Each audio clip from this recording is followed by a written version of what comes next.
പ്രിയപ്പെട്ട സുഹൃത്തുക്കളെ, കോഴിക്കോട് നിന്ന് ബാംഗ്ലൂരിലേക്ക് തടിയുമായി പോയ ലോറിയുടെ ഡ്രൈവർ അർജുൻ ഷിരൂരിൽ വെച്ചുണ്ടായ ഒരു വലിയ ഉരുൾപൊട്ടലിൽ നദിയിലേക്ക് അപ്രത്യക്ഷനായിട്ട് ഇന്നിപ്പോൾ ഈ വീഡിയോ ചെയ്യുമ്പോൾ 12 ദിവസങ്ങൾ ആ ചെറുപ്പക്കാരൻ ജീവിച്ചിരിപ്പുണ്ടോ മരിച്ചോ എന്നൊന്നും നമുക്കറിയില്ല.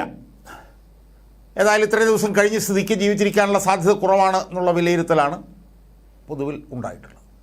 പക്ഷേ ആ അന്വേഷണങ്ങളൊക്കെ നടക്കുമ്പോഴും ആ അന്വേഷണം ഉപയോഗിച്ച് പണമുണ്ടാക്കുന്ന ഒരു കൂട്ടം ആളുകൾ, ആ അന്വേഷണങ്ങൾ ഉപയോഗിച്ച് തങ്ങളുടെ ലാഭസാധ്യത വർദ്ധിപ്പിക്കുന്ന ഒരു കൂട്ടം ആളുകളെ കുറിച്ചിട്ട് ഇപ്പോൾ ജനങ്ങൾ പൊതുവിൽ ചർച്ച ചെയ്ത് തുടങ്ങിയിട്ടുണ്ട്. കഴിഞ്ഞ കുറച്ച് ദിവസങ്ങളായി അതിനെക്കുറിച്ചിട്ട് ചർച്ചയില്ലായിരുന്നു. അതിൽ മുഖ്യമായൊരു പങ്ക് ഞാൻ വഹിച്ചു എന്നെനിക്ക് തോന്നുന്നു. എൻ്റെ ഒരു അവകാശവാദമാണ്. റിപ്പോർട്ടർ TV-യിലെ അരുൺകുമാർ എന്ന് പറയുന്ന അയാൾ ഇതുമായി ബന്ധപ്പെട്ട് നടത്തുന്ന പ്രവർത്തനങ്ങൾ ആദ്യമായിട്ട് ഞാൻ പുറത്തേക്ക് കൊണ്ടുവന്നു. ഇപ്പോൾ അതിനെ തുറന്നിട്ട് വലിയ തോതിലുള്ള വിമർശനങ്ങൾ ആ മേഖലയിൽ നടന്നുകൊണ്ടിരിക്കുകയാണ് ഈ TV ചാനലുകാരുടെ ഈ പ്രവർത്തനവുമായി ബന്ധപ്പെട്ട്.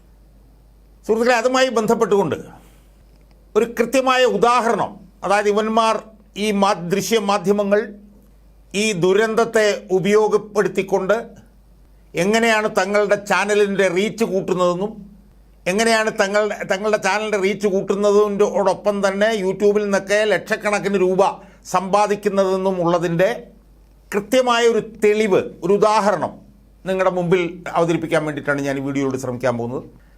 ആ വൃത്തികേട് കാണിക്കുന്നത്, ആ നീചമായ പ്രവർത്തനം കാണിക്കുന്നതും റിപ്പോർട്ടർ ചാനലിലെ മുതിർന്ന മാധ്യമപ്രവർത്തകനായിട്ടുള്ള അരുൺകുമാർ ആണ് എന്ന് ഞാൻ ഒന്ന് സൂചിപ്പിക്കട്ടെ.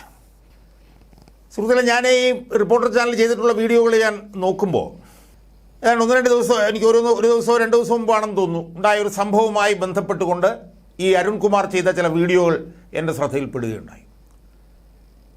ആ വീഡിയോകൾ ഞാൻ വിശദമായി പരിശോധിച്ചപ്പോൾ ഈ ദുരന്തത്തിൻ്റെ ഭാഗമായി ഈ അരുൺകുമാർ എന്ന് പറഞ്ഞ ഈ മാധ്യമപ്രവർത്തകരെന്ന് അവകാശപ്പെടുന്ന ഇയാൾ എങ്ങനെയാണ് ജനങ്ങളെ അടിമുടി വഞ്ചിക്കുന്നത് എന്ന് എനിക്ക് പൂർണ്ണമായി ബോധ്യപ്പെട്ടു. അടിമുടി വഞ്ചിക്കുകയാണ്, ലോക്ക് സ്റ്റോക്ക് ആൻഡ് ബാരൽ. അയാൾ ജനങ്ങളെ മുച്ചൂടും വഞ്ചിക്കുകയാണ് ചെയ്യുന്നത് എന്നെനിക്ക് ബോധ്യപ്പെട്ടു. അതിൻ്റെ ഒരു ഉദാഹരണം, ഒരു തെളിവ് നിങ്ങളുടെ മുമ്പിൽ അവതരിപ്പിക്കാൻ വേണ്ടിയിട്ടാണ് ഞാൻ ഇന്ന് ഈ വീഡിയോയിലൂടെ ഞാൻ ശ്രമിക്കാൻ പോകുന്നത്. ഞാൻ നേരത്തെ സൂചിപ്പിച്ചല്ലോ, അതായത് 1-2 ദിവസങ്ങൾക്ക് മുമ്പ് ഈ ഷിരൂരിൻ്റെ അടുത്തുള്ള ഗംഗാവാലി പുഴയിൽ, ആ പുഴയിൽ ഏതാണ്ട് പുഴയിൽ ഈ ദുരന്തം നടന്ന സ്ഥലത്തു നിന്ന് ഒരു 8 കിലോമീറ്റർ അപ്പുറത്ത് കുറച്ച് തടിക്കഷ്ണങ്ങൾ കണ്ടുപിടിച്ചു. കുറച്ച് തടിക്കഷ്ണങ്ങൾ കിട്ടി. ആ തടിക്കഷ്ണങ്ങൾ കിട്ടിയതുമായി ബന്ധപ്പെട്ടുകൊണ്ട് ഈ അരുൺകുമാർ ചെയ്തിട്ടുള്ള 3 വീഡിയോകളുണ്ട്. ആ വീഡിയോകൾ എടുത്തൊന്ന് വിശകലനം ചെയ്തിട്ട് ആണ് ഇയാൾ നമ്മളെ എത്ര ഭീകരമായിട്ടാണ് അടിമുതൽ മുടി വരെ ഇയാൾ എങ്ങനെയാണ് നമ്മളെ വഞ്ചിക്കുന്നതെന്നും ഇയാൾ എങ്ങനെയാണ് ഇത് നമ്മളെ ജനങ്ങളെ വഞ്ചിച്ചുകൊണ്ട് ഇയാളുടെ ചാനലിൻ്റെ റേറ്റിംഗ് കൂട്ടുന്നതെന്നും പണമുണ്ടാക്കുന്നതെന്നും നിങ്ങളുടെ മുമ്പിൽ പറയാൻ വേണ്ടിയിട്ടാണ് ഞാൻ ശ്രമിക്കാൻ പോകുന്നത്.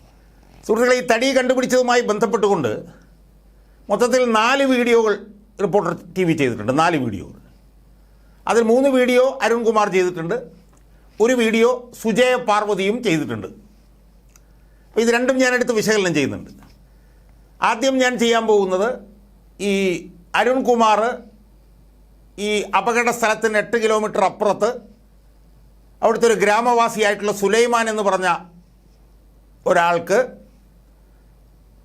അയാൾക്ക് കുറച്ച് തടി ആ പുഴയിൽ നിന്ന് കിട്ടി. ആ പുഴയിൽ നിന്ന് കിട്ടിയെന്ന് പറയുമ്പോഴത്തേക്ക് തടി ആ പുഴയിലൂടെ ഒഴുകി വന്ന തടിയാണ്. ആ തടി ഈ പറഞ്ഞതുപോലെ അത് ഈ ലോറിയിൽ ഉണ്ടായിരുന്നതാണോ അല്ലേ എന്നൊന്നും നമുക്ക് ആരും പിടിയില്ല, അരുൺകുമാറിനും പിടിയില്ല എന്നുള്ളത് ഉറപ്പാണ്. എന്തായാലും തടി കിട്ടിയപ്പോൾ അതുമായി ബന്ധപ്പെട്ടുകൊണ്ട് ഇയാൾ 3 വീഡിയോകളാണ് ചെയ്തത്. 3 വീഡിയോകൾ. അതിലൊന്ന് 6 മിനിറ്റ് 34 സെക്കൻഡുള്ളൊരു വീഡിയോ, 2 8 മിനിറ്റ് 07 സെക്കൻഡുള്ളൊരു വീഡിയോ, 3 7 മിനിറ്റ് 17 സെക്കൻഡുള്ള ഒരു വീഡിയോ. ആ വീഡിയോക്ക് എല്ലാവർക്കും കൂടെ ഏതാണ്ട് ഒരു 5.5 ലക്ഷം വ്യൂസും യൂട്യൂബിലേക്ക് കിട്ടി. എന്ന് പറഞ്ഞാൽ 5.5 ലക്ഷം വ്യൂസ് യൂട്യൂബിൽ കിട്ടുന്ന വരുമാനമാണല്ലോ. ഏതാണ്ട് 20-21 മിനിറ്റ് അതുകൂടാതെ 11 മിനിറ്റിൻ്റെ ഒരു വീഡിയോ സുജയ പാർവതി ചെയ്തു. അതും തടിയുമായി ബന്ധപ്പെട്ടാണ്. അത് ഞാനിത് കഴിയുമ്പോഴത്തേക്ക് ഞാൻ അതിലേക്ക് പോകാം. അപ്പോൾ ആദ്യം ഇതിനെക്കുറിച്ചിട്ടാണ് ഞാൻ പറയാൻ പോകുന്നത്. അതായത് ദുരന്തം നടന്ന സ്ഥലത്ത് നിന്ന് 8 കിലോമീറ്റർ അപ്പുറത്ത് വെച്ച് കുറച്ച് തടികൾ കിട്ടി.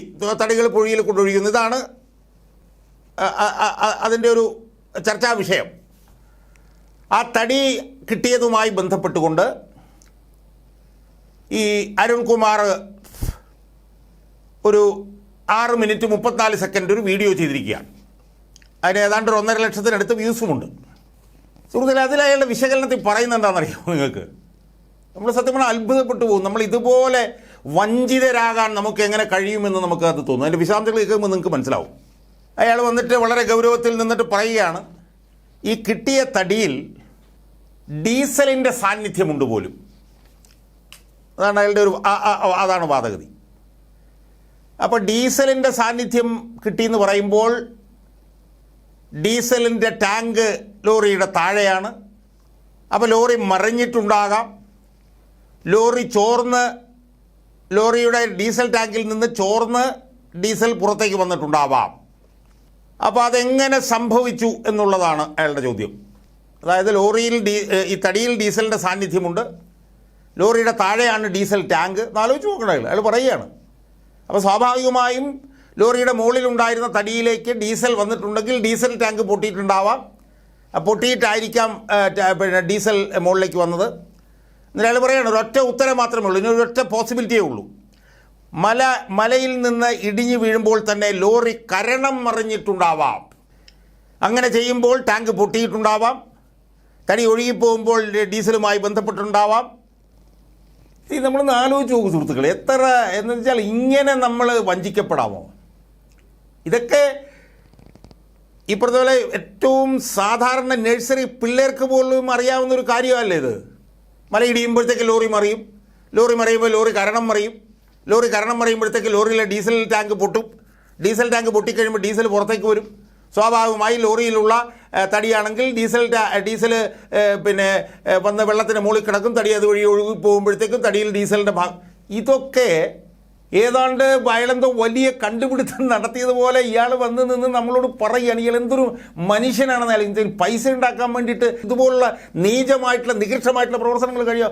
അയാൾ പറയണം ഒരേ ഒരു പോസിബിലിറ്റി. അയാളെന്തോ വലിയ ആനക്കാര്യം കണ്ടുപിടിച്ച ഒരേ ഒരു പോസിബിലിറ്റി, ലോറി കരണം മറിഞ്ഞതായിട്ടുണ്ടാവാം എന്നാണ് അയാൾ പറയുന്നത്.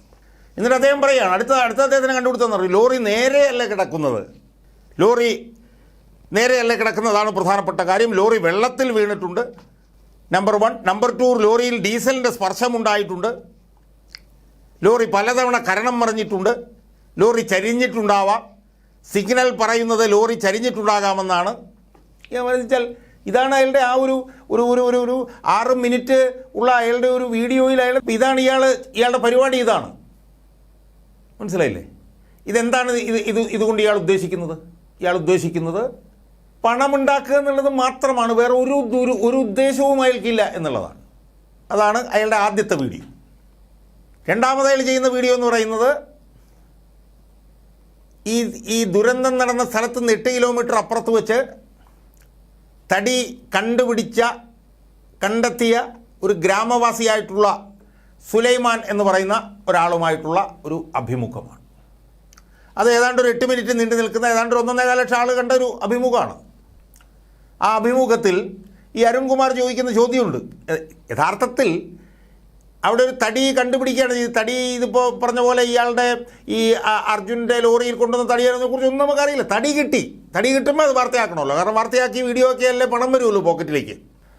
അപ്പോൾ തടി കിട്ടിയ ആളോട് സുലൈമാൻ എന്ന് പറഞ്ഞ ആളോട് ചോദിക്കുകയാണ്, പിന്നെ ഡീസലിൻ്റെ മണം ഉണ്ടായിരുന്നോ? തടിയിന്മേൽ ഉണ്ടായിരുന്നോ? ആ കയ്യിൽ ഡീസൽ പറ്റിയോ? അതോ വെള്ളത്തിൽ ഡീസലിൻ്റെ അംശമുണ്ടായിരുന്നോ? ചോദിക്കുകയാണ് അയാൾ. അടുത്ത ചോദ്യം, മരത്തടിയുടെ പുറത്തൊരു നായ്ക്കുട്ടി ഉണ്ടായിരുന്നു കേട്ടല്ലോ. ആലോചിച്ച് നോക്കണം നിങ്ങൾ. അതായത് അർജുൻ്റെ മരണവുമായി ബന്ധപ്പെട്ടുകൊണ്ട് വലിയ പിന്നെ ത്യാഗപൂർണമായ പ്രവർത്തനം നടത്തുന്നു പറഞ്ഞ ആൾ ചോദിക്കുന്ന ചോദ്യമാണ്. അതുപോലെ തന്നെ വേറെ വല്ല സൗണ്ടും അതുമായി ബന്ധപ്പെട്ട് കേട്ടിരുന്നോ? വേറെ തടികൾ ഒഴുകി വന്നോ? ഒറ്റയ്ക്കൊറ്റയ്ക്ക് തടി ഒഴുകി വന്നോ? പുഴയുടെ ആഴം എത്രയുണ്ട്? അപ്പുറത്തെ കരയിൽ പോകാറുണ്ടോ? ട്രക്ക് ഒഴുകി പോകാൻ സാധ്യതയുണ്ടോ? വെള്ളം ഉയർന്നിട്ടുണ്ടോ? മലയിടിഞ്ഞ് പുഴയിൽ വീഴുമ്പോൾ അപ്പുറത്തെ കരയിൽ വെള്ളം കയറിയോ? ഇത് ആലോചിച്ച് നോക്കി, ഇവിടെ ചോദ്യമാണ്. മലയിടിഞ്ഞ് ഇവിടെ പുഴയിൽ വീഴുമ്പോൾ അപ്പുറത്തെ കരയിൽ വെള്ളം കയറിയോ? ഇതിനു മുമ്പ് മണ്ണിടിഞ്ഞിട്ടുണ്ടോ? വെള്ളത്തിൽ വണ്ടി ഇതിനു മുമ്പ് വീണിട്ടുണ്ടോ? ഒക്കെ ചോദിക്കുകയാണ്. അപ്പം ഇതുകൊണ്ടൊക്കെ ഉള്ള ഉദ്ദേശം എന്താ? ഇതുകൊണ്ടൊരൊറ്റ ഉദ്ദേശമേ ഉള്ളൂ, ഈ വീഡിയോയുടെ ഡ്യൂറേഷൻ കൂടുന്നതനുസരിച്ചിട്ട് കൂടുതൽ വ്യൂവർഷിപ്പ് ഉണ്ടാകുക, ആ വ്യൂവർഷിപ്പ് ഉണ്ടാകുന്നതനുസരിച്ച് പൈസ പോക്കറ്റിലേക്ക് വീഴുക. ഇതാണ് രണ്ടാമത്തെ വീഡിയോ. അത് 8 മിനിറ്റ് ഉണ്ടായത്, 1.25 ലക്ഷം ആളുകൾ കണ്ടു. മൂന്നാമത്തെ വീഡിയോ എന്താണ്? ഈ തടിയുമായി ബന്ധപ്പെട്ടുകൊണ്ട് റിപ്പോർട്ടർ ചാനലിൻ്റെ റിപ്പോർട്ടറുമായിട്ടുള്ള ഒരു അഭിമുഖം. ആരുടെ? അരുൺകുമാറിൻ്റെ. അതിനകത്ത് ഇതുപോലുള്ള ഒരുപാട് മണ്ടൻ ചോദ്യങ്ങൾ ചോദിക്കുന്നുണ്ട്. അത് ഏണ്ട 7 മിനിറ്റ്. ആ 7 മിനിറ്റുള്ള വീഡിയോയ്ക്ക് കിട്ടിയ വ്യൂവർഷിപ്പ് എത്രയാണെന്നറിയോ? 3 ലക്ഷം. അപ്പം തടി കിട്ടിയതുമായി ബന്ധപ്പെട്ടുകൊണ്ട് 3 വീഡിയോ ചെയ്യുകയാണ് റിപ്പോർട്ടർ ചാനൽ. തടി കണ്ടുപിടിച്ചതുമായി ബന്ധപ്പെട്ടുകൊണ്ടാണ് ഈ 3 വീഡിയോ. എന്തെങ്കിലും പ്രസക്തി അതിന് ഈ അർജുൻ്റെ തിരോധാനവുമായി ബന്ധപ്പെട്ടുണ്ടോ സുഹൃത്തുക്കളെ? ദുരന്തം നടന്ന സ്ഥലത്ത് നിന്ന് 8 കിലോമീറ്റർ അപ്പുറത്ത് സുലൈമാൻ എന്ന് പറഞ്ഞൊരു ഗ്രാമവാസിക്ക് 2-3 കഷ്ണം തടി കിട്ടി. ഇതാണ് ആകെപ്പാടെ സംഭവിച്ചിട്ടുള്ളത്. വേറെ ഒന്നും സംഭവിച്ചായിട്ട് നമുക്കൊന്നും അറിയത്തില്ല. ഇതിനെ അർജുൻ്റെ തിരോധാനമായിട്ട് യാതൊരു ബന്ധവുമില്ല. എന്നിട്ടും ഏതാണ്ടൊരു 10-15 മിനിറ്റോളം വീഡിയോ ചെയ്യുകയും 10-20 മിനിറ്റോളം വീഡിയോ ചെയ്യും, ഏതാണ്ടൊരു 4-5 ലക്ഷം വ്യൂവർഷിപ്പ് ഉണ്ടാക്കുകയും ചെയ്തു ഈ അരുൺകുമാർ എന്ന് പറയുന്ന ഇയാൾ. അതാണ് അയാൾ ബുദ്ധിമാനാണ് എന്ന് ഞാൻ പറയുന്നത്. ഒരു ബന്ധവുമില്ലാത്തൊരു കാര്യം. ആ 2-3 കഷ്ണം തടി, മനസ്സിലായില്ലേ? അതായത് അയാളൊരു വലിയ മാന്ത്രികനാണെന്ന് നമ്മൾ പറയേണ്ടി വരും. തടി ഒഴുകി വന്നപ്പോൾ അതിനെക്കുറിച്ചിട്ട് ചെയ്തു. അങ്ങനെ 3 വീഡിയോ അതുമായി ബന്ധപ്പെട്ട് ചെയ്തു. അത് കഴിഞ്ഞ് ഞാൻ വേറൊരു വീഡിയോ നോക്കുമ്പോൾ എന്താ കാണുന്നതെന്നറിയാമോ? അർജുൻ്റെ ലോറിയിലെ തടി കണ്ടെത്തി എന്ന് പറഞ്ഞുകൊണ്ട് സുജയ പാർവതി ഒരു 11 മിനിറ്റുള്ള വീഡിയോ ചെയ്തിരിക്കുന്നു. ആലോചിച്ച് നോക്കണം നിങ്ങൾ. അർജുൻ്റെ ലോറിയിലെ തടി എന്നാ പറയുന്നത്. വല്ല പിടിയുണ്ടോ നമുക്ക് എങ്ങനെ അറിയാമത്? അതിന് പറയുന്നത് എന്താണെന്നറിയാമോ? അർജുൻ്റെ ലോറിയിൽ തടിയുമായിട്ടുള്ള അർജുൻ്റെ ലോറിയുടെ ഒരു ഫോട്ടോ ഉണ്ടായിരുന്നു പോലും. ആ ഫോട്ടോയിൽ അർജുൻ്റെ ലോറിയിൽ വെച്ചിരിക്കുന്ന 2 തടി കഷ്ണങ്ങളിൽ PA1 എന്ന് എഴുതി വെച്ചിട്ടുണ്ടായിരുന്നു പോലും. ആ PA1 എന്ന് എഴുതി വെച്ചിരുന്ന അതേ തടി തന്നെയാണ് അവിടെ ദുരന്തം നടന്ന സ്ഥലത്ത് നിന്ന് കണ്ടുപിടിച്ചത് പോലും. നമുക്കതിനെക്കുറിച്ച് അത് ശരിയാണോ അല്ലയോ എന്ന് നോക്കാൻ വല്ല മാർഗമുണ്ടോ സുഹൃത്തുക്കളെ? PA1 എന്ന് പറഞ്ഞ് അതിൽ എഴുതി വെച്ചതാണെങ്കിലും നമുക്ക് എങ്ങനെ അറിയാൻ പറ്റും? അപ്പോൾ അത് അവിടുന്ന് കണ്ടുപിടിച്ചതാണ്. അപ്പോൾ അതുകൊണ്ട് അത് അർജുൻ്റെ ലോറിയിലെ തടിയാണ്. അതറിയാൻ വേണ്ടിയിട്ട് അർജുൻ്റെ ലോറിയുടെ ഉടമ മനാഫിനെ വിളിച്ചു ചോദിക്കുന്നു. അയാൾക്ക് വലിയ പിടിയൊന്നും ഇല്ല എന്ന് പറയുന്നു. ഇങ്ങനെയൊക്കെ പറഞ്ഞ് ആ വീഡിയോ, ആ സുജയ പാർവതി എന്ന് പറഞ്ഞ ആ വനിത 11 മിനിറ്റോളം നീട്ടിക്കൊണ്ടുപോയി ആ വീഡിയോ. അതിനെത്ര കിട്ടിയെന്നറിയോ? ഏതാണ്ട് 4,82,000 വ്യൂസ്. നിങ്ങളൊന്ന് ആലോചിച്ച് നോക്ക്. അപ്പം മൊത്തത്തിൽ അർജുൻ എന്ന് പറഞ്ഞ ഈ ചെറുപ്പക്കാരൻ്റെ തിരോധാനവുമായി യാതൊരു ബന്ധവുമില്ലാത്ത ഒരു 3-4 തടിക്കഷ്ണങ്ങൾ വെച്ചുകൊണ്ട് ഈ അരുൺകുമാറും ഈ സുജയ പാർവതിയും കൂടെ ഏതാണ്ടൊരു 33 മിനിറ്റ് വീഡിയോ ചെയ്തു. അതിൻ്റെ ഭാഗമായി 10.5 ലക്ഷം വ്യൂസാണ് അവരുണ്ടാക്കിയത്. 10.5 ലക്ഷം വ്യൂസ് ഈ 4 വീഡിയോകൾ കൊണ്ട്. എന്നൊന്ന് ആലോചിച്ച് നോക്കി. ഇത് കാണുന്ന നമ്മളല്ലേ മരപ്പൊട്ടന്മാർ എന്നാണ് ഞാൻ ചോദിക്കുന്നത്. നമ്മളിതൊക്കെ കണ്ടിട്ട് ഇങ്ങനെ ഇരിക്കുകയാണ്. മനസ്സിലായില്ലേ? ഒരു തടിക്കഷ്ണം കണ്ടാൽ അത് വെച്ചിട്ട് വീഡിയോ ഉണ്ടാക്കി പണം ഉണ്ടാക്കാനുള്ള ബുദ്ധി ഉണ്ടാവണം. അതൊന്നും മറ്റു ചാനലുകാർക്കില്ല. അത്രയും 4 വീഡിയോ അത് സംബന്ധിച്ച് കണ്ടു. അത് കഴിഞ്ഞ് നോക്കിയപ്പോഴാണ് അതിനേക്കാൾ ഞെട്ടിപ്പോയത്. എന്താണെന്നറിയാമോ? ഈ ദുരന്ത ഭൂമിയിൽ ഒരു കഷ്ണം കയറ് കിടന്നു സുഹൃത്തുക്കളെ. ഉടനെ സ്മൃതി പരുത്തിക്കാട് എന്ന് പറഞ്ഞ സീനിയർ മാധ്യമ പ്രവർത്തക വന്നിട്ട് 4 മിനിറ്റ് വീഡിയോ ചെയ്യുകയാണ്. തടി കെട്ടിയ കയറോ? ആലോചിച്ച് നോക്കണം. നമ്മൾ ദുരന്തം നടന്ന സ്ഥലത്ത് ഒരു കുറച്ച് നീളമുള്ളൊരു കഷ്ണം കയറ് കിടന്നു. ആ കയറ് കിടന്നപ്പോൾ ആ കയറിനെ കുറിച്ചിട്ട് വീഡിയോ. കാരണം എന്താ? വീഡിയോ ചെയ്താലേ പണം ഉണ്ടാക്കാൻ പറ്റുള്ളൂ. അത് തടിച്ച വടമാണോ? അത് കിടക്കുന്ന രീതി കാണുമ്പോൾ അത് തടി കെട്ടിയ കയർ പോലെ തോന്നുന്നു. ആ കയറിന്മേലൊരു മടക്കുണ്ട്. ആ മടക്ക് നിലനിയാമെന്ന് വെച്ചാൽ എന്തൊരു ഗതികേടാണിതെന്ന് നമ്മളൊന്ന് ആലോചിച്ച് നോക്ക്. ഇതൊക്കെ കണ്ട് നമ്മൾ ഇരിക്കുകയാണ്. എന്നിട്ട് ഇവർക്ക് നമ്മൾ വ്യൂവർഷിപ്പ് ഉണ്ടാക്കി കൊടുക്കുകയാണ്, പണമുണ്ടാക്കി കൊടുക്കുകയാണ്. സത്യം പറഞ്ഞാൽ നമ്മൾ ആ തിരോധാനം ചെയ്ത ആ ചെറുപ്പക്കാരോട് ചെയ്യുന്ന ഏറ്റവും വലിയൊരു ചതി, വഞ്ചന, പീഡനം അതല്ലേ ഈ സംഭവിച്ചുകൊണ്ടിരിക്കുന്നത്? എവിടെയോ ഒരു കഷ്ണം തടി വന്നു, ആ തടിയെ വെച്ചിട്ട് പൈസ ഉണ്ടാക്കുന്നു. അത് കഴിഞ്ഞ് 2 ദിവസം കഴിഞ്ഞപ്പോൾ വേറെ തടി കിട്ടുന്നു, ആ തടിയെ വെച്ചിട്ട് പൈസ ഉണ്ടാക്കുന്നു. ഇതൊക്കെയാണ് വലിയ മാധ്യമ പ്രവർത്തനമായിട്ട് നമ്മളിവിടെ പറയുന്നത്. അപ്പോൾ അതുകൊണ്ട് കൂടുതൽ ഞാൻ ദീർഘിപ്പിക്കുന്നില്ല. ഇവിടെ അർജുൻ എന്ന് പറഞ്ഞ ചെറുപ്പക്കാരൻ്റെ തിരോധാനവുമായി ബന്ധപ്പെട്ടുകൊണ്ട് അയാളെ കണ്ടുപിടിക്കാൻ വേണ്ടിയിട്ടുള്ള എന്തോ വലിയ ത്യാഗപൂർണ്ണമായിട്ടുള്ള വിപ്ലവകരമായിട്ടുള്ള പ്രവർത്തനമൊന്നും അല്ല മാധ്യമപ്രവർത്തകരോട് ദേശീയ മാധ്യമപ്രവർത്തകരോട് നടത്തുന്നത്. അതിലെല്ലാ ദൃശ്യമാധ്യമങ്ങളും ഞാൻ പറയില്ല. അതിൽ റിപ്പോർട്ടർ ചാനൽ എന്ന് പറഞ്ഞ ഈ ചാനൽ നടത്തിക്കൊണ്ടിരിക്കുന്നത് ഈ അർജുൻ എന്ന് പറഞ്ഞ ആളുടെ ചോര ഊറ്റിക്കുടിച്ച് പണമുണ്ടാക്കുകയാണ് എന്നാണ് ഞാൻ പറയുന്നത്. പണമുണ്ടാക്കുകയാണ് ഇവർ ചെയ്തുകൊണ്ടിരിക്കുന്നത് ഇയാളെ ഉപയോഗിച്ചുകൊണ്ട്.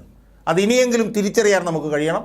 അതിലേറ്റവും മുൻപന്തിയിൽ നിൽക്കുന്നത് അരുൺകുമാർ എന്ന് പറഞ്ഞിട്ടുള്ള ആളാണ്. അയാളെ കഴിഞ്ഞ ദിവസം ഞാൻ ശവപ്പെട്ടി കച്ചവടക്കാരൻ എന്നാണ് അയാളെ ഉപമിച്ചത്. അതിനേക്കാൾ നീചവും നികൃഷ്ടവുമായിട്ടുള്ള പ്രവർത്തനമാണ് അയാൾ നടത്തിക്കൊണ്ടിരിക്കുന്നത്. അയാൾ എന്നിട്ട് പിന്നെ ഈ അർജുൻ്റെ വീട്ടിൽ ചെന്ന് നടത്തിയ നാടകമുണ്ട്, അതിനെക്കുറിച്ചിട്ട് ഞാൻ വേറൊരു വീഡിയോ ചെയ്യുന്നുണ്ട്. അതുകൊണ്ട് ഇയാൾ നടത്തുന്ന ഈ പ്രവർത്തനം മനസ്സിലാക്കി അയാളുടെ ചാനലിന് വ്യൂവർഷിപ്പ് ഉണ്ടാക്കി കൊടുക്കരുത് നമ്മൾ എന്നാണ് എനിക്ക് സൂചിപ്പിക്കാനുള്ളത്. അയാൾക്ക് പോക്കറ്റിൽ പണം വീഴിക്കരുത് എന്നാണ് എനിക്ക് പറയാനുള്ളത്. അത് അർജുനോട് നമുക്കെന്തെങ്കിലും ബഹുമാനമുണ്ടെങ്കിൽ ഈ റിപ്പോർട്ടർ ചാനൽ കാണുന്ന പണി നമ്മൾ അവസാനിപ്പിക്കണം എന്നാണ് എനിക്ക് എൻ്റെ പ്രേക്ഷകരോട് സൂചിപ്പിക്കാനുള്ളത്.